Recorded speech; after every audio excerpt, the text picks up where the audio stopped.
Matagal na ako sa Japan pero marami akong hindi alam. Tulad na lang ng pag-aasikaso ng mga visa dito. Kaya naman sa mga ganitong pagkakataon ko nare-realize na maganda rin palang pumasok sa mundo ng social media. Kasi dito ka makakakilala ng mga kababayan natin na willing magturo at mag-guide sa'yo ng mga dapat mong gawin. Samahan niyo muna kami mag-extend ng visa, magkulitan at magsaya for today's mini vlog.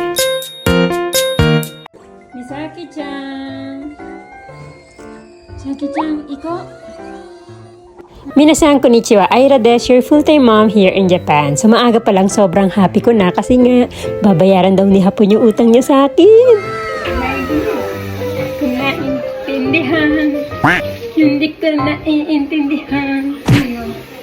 Wala, babayaran niya lang daw yung utang niya sa akin. Sana all. Kaya ka natuwa, mabayad ng utang sa'yo, madaya ka. Tuwang-tuwa ka.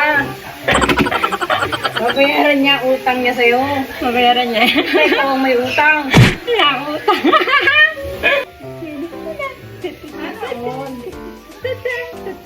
Wala akong utang sa kanya, mama. Binabayaran ko yun.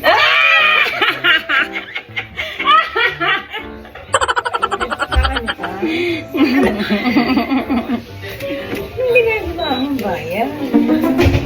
Sikretong malupit. Ito mga nakaraan, di nga ako nakakabayad. What?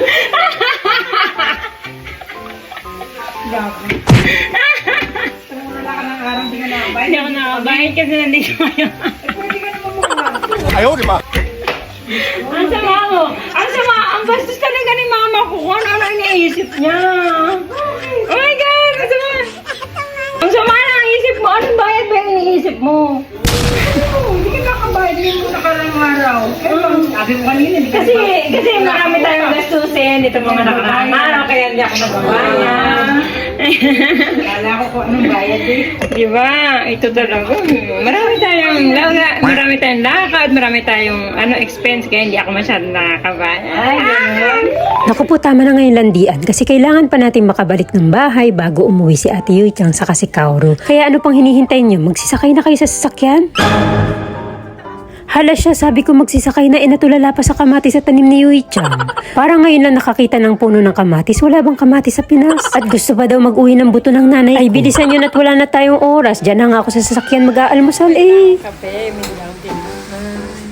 So for today nga, ang balak lang namin ay pumunta doon para magtanong ng mga kakailangan ng papeles. Pero at the same time, nagdala na rin kami ng mga sa tingin namin ay hahanapin.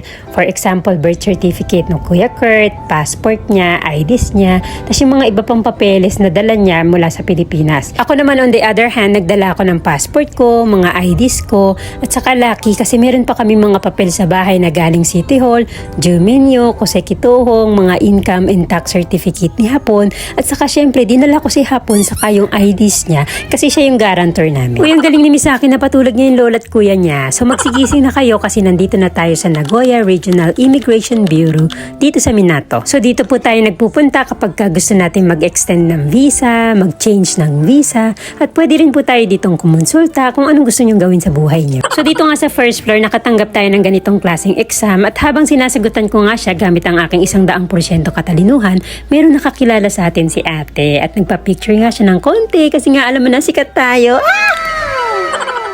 Joke lang. Thank you for always watching us. So yun na nga, si Hapon hindi talaga natin pwedeng iwan yan kasi merong guarantee paper na kailangan niyang sagutan at pirmahan. So after nga masagutan ng lahat, pumunta na kami sa second floor and ayan, nag-apply na kami. So habang naghihintay nga kami dito, si Misaki-chan nakakita ng bagong kaibigan. So laro sila kaagad. Iba talaga yung mga bata, no? Kasi yung matatanda kapag tayo pakiramdaman muna kung mag-uusap ba tayo or hindi. Pero yung mga bata, laro kaagad. Bakit kaya nawawala yung ganitong ugali ng tao pag tumatanda? Pero in fairness, ang dami talagang tao, ang dami pa naman namin plano. Balak namin kumain sa Lalaport after nito.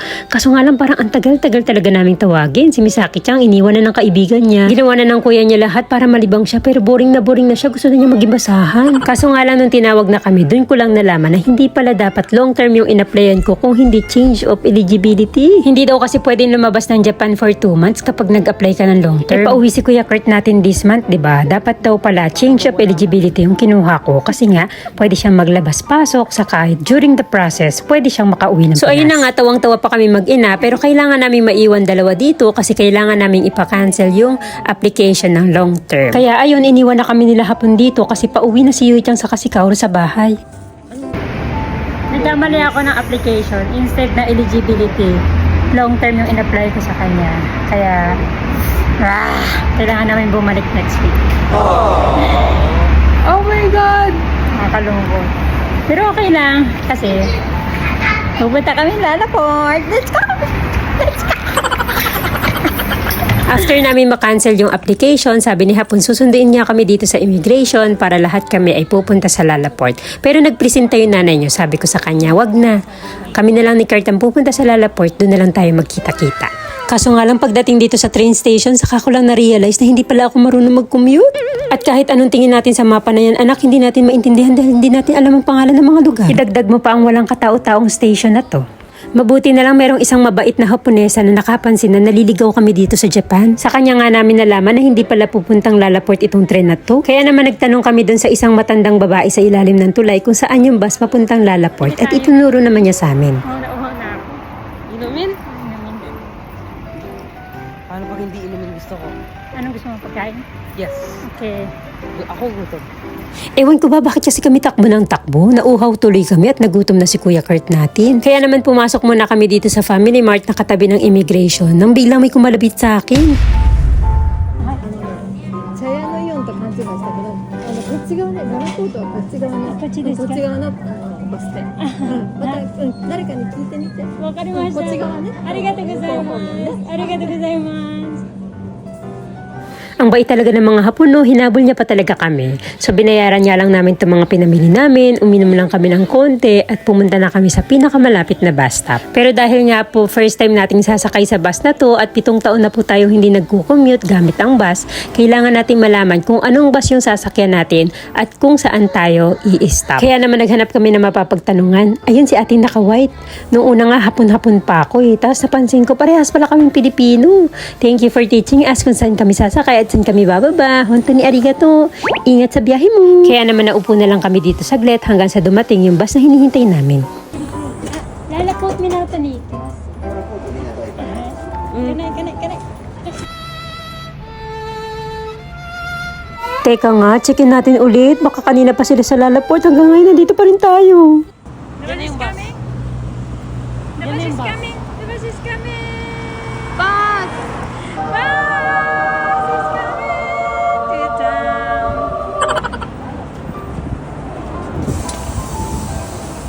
Lalaport minato nito. 420 yan nga pala yung binayad namin kasi tag 210 yan ang isang piraso. Ay, isang tao pala? Gulay ka te? Uy, nandiyan ka pala? Kawaii. After ng aming pakikipagsapalaran, nakasakay na kami ng bus.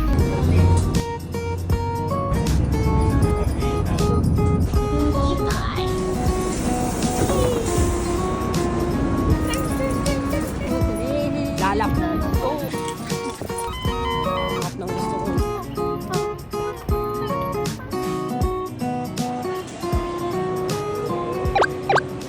So dito nga kami magkikita-kita nila hapon sa Lala Kitchen kasi anong oras na po, 3:00 na, hindi pa kami nagtatanghalian. So tumingin na nga kami dito ng pagkain ni Kuya Kurt kasi mga display pa lang, nakakagutom na. Ito yung isa sa mga gusto ko dito sa Japan eh. Meron silang mga ganitong klaseng display na gawa sa wax. Kaya naman kahit hindi ka marunong mag-Nihongo, sabihin mo lang, Kore onegai shimasu. Eh maiintindihan ka na nila. Uy, andito na si Daoming Chi!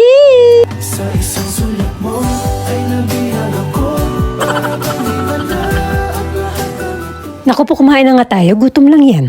Ay naku, si agency, nakalimutan daw nila yung yellow blanket. Akala daw kasi nila hindi na sila kasama pabalik. Pati nga yung shorts ni Misaki, nakalimutan niya. Naka-diaper lang tuloy to. Pero okay lang yan, Nanto Kanaru. ちょっと最初ご飯おいでおいで最初ご飯 Hay, salamat. Sa wakas nakapasok na rin tayo sa food court. Gutom na ako. So gusto nga daw ni Kuya Kurt ng spaghetti na may hamburger sa taas. Si agency kaya, anong gusto?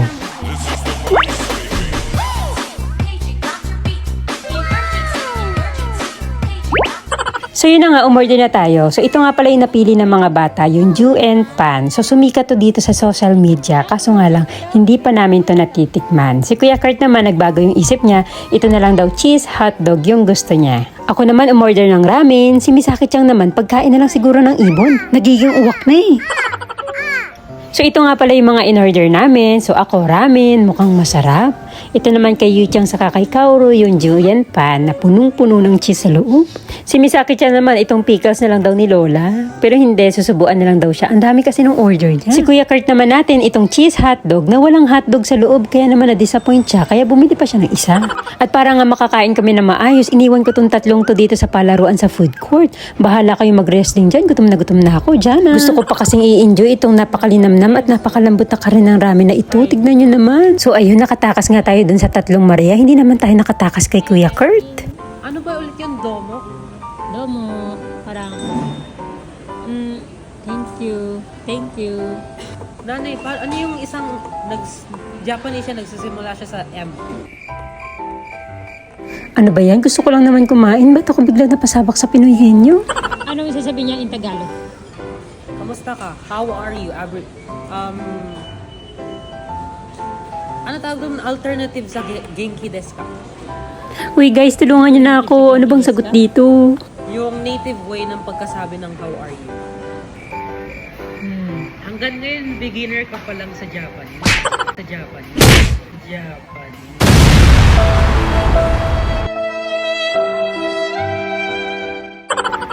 Ay, natignan mo na lang itong mga baby. Ang cute nila. Mas magaling pa sa akin mag-Nihongo yung mga yan. Saka na tayo mag-aral ng Nihongo kasi papasok muna tayo dito sa Anitachi kasi kanina pa nandito sila papatomo mo. So sa tuwing pumupunta nga po pala kami sa Lalaport, madalas po kami pumasok dito sa Anitachi kasi nga po yung mga anak ko ay mapilit. Kung ako lang ay hindi ako papasok dito, ano bang gagawin natin dito? Maghahawak lang naman tayo ng mga cute na sisiw. Marami ding iba't ibang klaseng daga dito. Ito hindi ko maintindihan kung hamster ba siya o baboy ramo. Miski nga itong nanay ko, tuwang-tuwa sa mga daga. Tignan niyo, pinagpipicturean niya pa talaga isa-isa. Uy ma, hindi pwedeng isharon yan ha. Kung gusto niyo namang magpakain ng mga hayop, pwede kayong bumili ng ticket sa counter. 1,000 yen, 5 pirasong ticket na yon. 200 yen kasi ang mga pagkain ng hayop dito. Meron din sila dito mga exotic na hayop na pwede nyong hawakan. Tapos ang lalaki ng tuko nila. Naalala ko tuloy yung bentahan ng tuko noong 2009 yata or 2010 dun sa Cavite. Di ko alam, totoo ba yun? May chismis pa na binibili daw ng mga incheck ng milyon. Kaya ayun yung mga tuko, pinaghahantik ng mga Pinoy. Uy, nakita nga rin pala namin dito ni Mama si Alvin. Saka itong isa, ano bang pangalan nito ma? Si Alvin sa si Berto?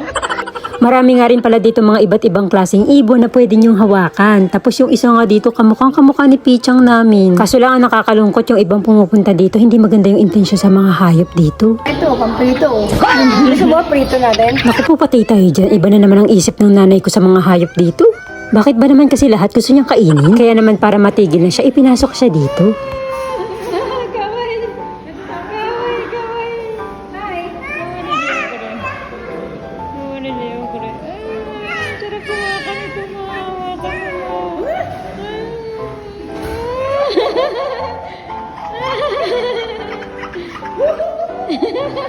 So dito nga sa kabilang room, meron dito mga exotic na hayop. Andito yung lemur, merong dagang naka-armor na paikot-ikot.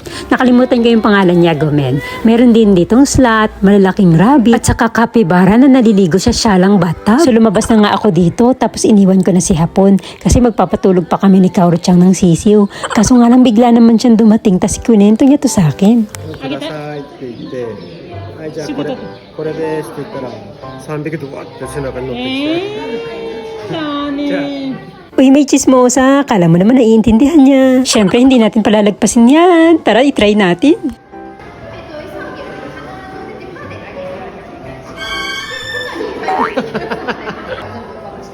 1匹ずつにこうあげればいい。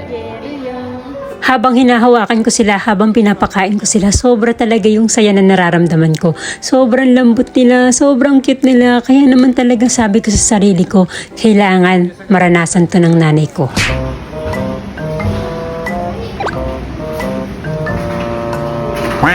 Ano naman binabalak mo ra? Wala lang.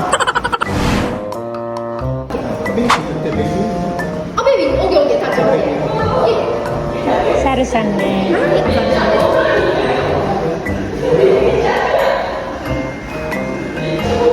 ありがとうございます。Ay, kamay mo. Sino papakainin ah? Mga monkey mo.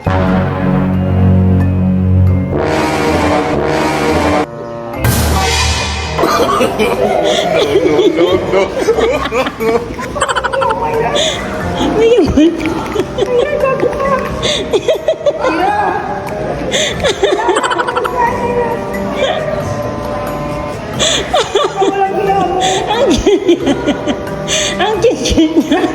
Ira, walang biya ka. Alis mo.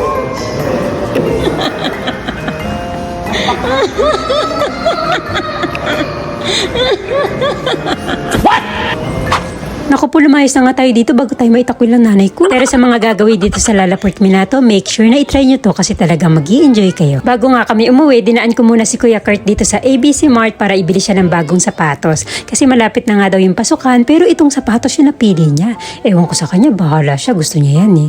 Pero in fairness, ang pogi ng kuya natin dyan. At saka sobrang lucky ko kasi alam nyo ba, nung pagbayad ko sa counter, biglang naging half yung price. Naging 4,389 na lang siya! O diba? Sobrang happy na naman ang kuya ko.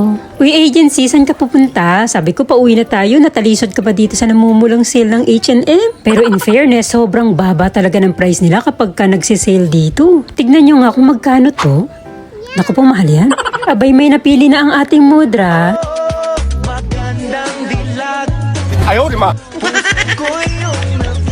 Hubarin mo na yan, ma. Magbayad na tayo. Ay, si Kuya Kurt hindi nagpahuli. Namili din siya ng kwintas kasi sale naman. Alam ko na yung sasabihin mo sa voice over mo. Oo, anak, hindi ka nagkakamali. Ang dami-daming sale yung hindi sale yung pinili mo. Kumuha nga rin siya ng t-shirt para sa kanya at para sa pinsan niya. At syempre, hindi nagpahuli yung mga maldita. Nakidampot din sila. Naku po, masyado na mahaba tong video na to. Magbayad na tayo at nang makauwi na. Dahil nga wala na akong power magluto, nag-take out na lang kami ng curry rice dito sa Coco Ichi. Thank you for watching. See you sa next vlog. Bye!